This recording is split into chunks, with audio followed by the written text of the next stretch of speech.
રાષ્ટ્રપિતા મહાત્મા ગાંધીના નિર્વાણ દિન નિમિત્તે સુરત ખાતે ડૉક્ટર મનીષ દોશી અને ડૉક્ટર નીરવ પટેલની હાજરીમાં આદિવાસી રિક્ષા યુનિયન સ્થાપનાનો ફૂંકાયો શંખનાદ। દેશની આઝાદી માટે પોતાના પ્રાણનું બલિદાન આપનાર રાષ્ટ્રપિતા મહાત્મા ગાંધીના નિર્વાણ દિન નિમિત્તે Mahatma Gandhi forum four equality દ્વારા વિચાર વિસર્મ કાર્યક્રમનું કરવામાં આવ્યું હતું આયોજન।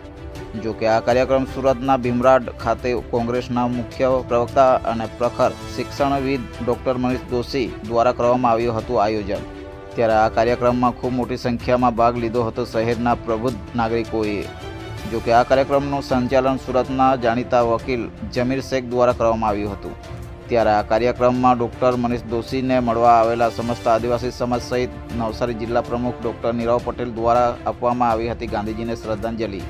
ત્યારે શ્રદ્ધાંજલિ આપતા જણાવ્યું હતું કે સુરતનું ભીમરાડ ભારતની આઝાદીના ઇતિહાસમાં ધરાવે છે એક ખૂબ જ મહત્ત્વનું સ્થાન અને આ પવિત્ર સ્થળ પરથી 6 એપ્રિલ 1930ના રોજ દાંડીયાત્રા દરમિયાન મહાત્મા ગાંધીજી પોતાનાથી સજ્જર અનુયાયીઓ સહિત પસાર થતા ખૂબ જંગી સભા સંબોધી હતી।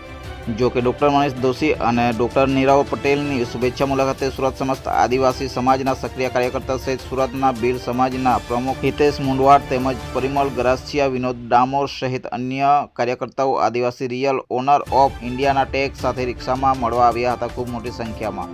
ડૉક્ટર મનીષ દોશી દ્વારા રિક્ષા ચાલકને વ્યસન મુક્તિ બની પોતાના પરિવાર માટે બચત કરી બાળકોને શિક્ષિત કરવાની સલાહ આપતા આદિવાસી પરંપરાગત ફેટા અને સન્માન સહર્ષ આવ્યું હતું સ્વીકારવામાં। ડૉક્ટર નીરવ પટેલ સહિત મનીષ શેઠ અને મનીષ હળપતિ સહિતના આગેવાન હિરેન બેંકર, જય રાઠોડ, જયદીપ રાઠોડ દ્વારા સુરત શહેર આદિવાસી રિક્ષા યુનિયન સ્થાપવાની પહેલને આવી હતી બિરદાવવામાં અને સાથે જ જરૂર પડીએ તકલીફમાં સાથ સહકાર આપવાની પણ આપવામાં આવી હતી ખાતરી। Bureau report, HGTV live news, Surat, હર હંમેશ સત્યની સાથે।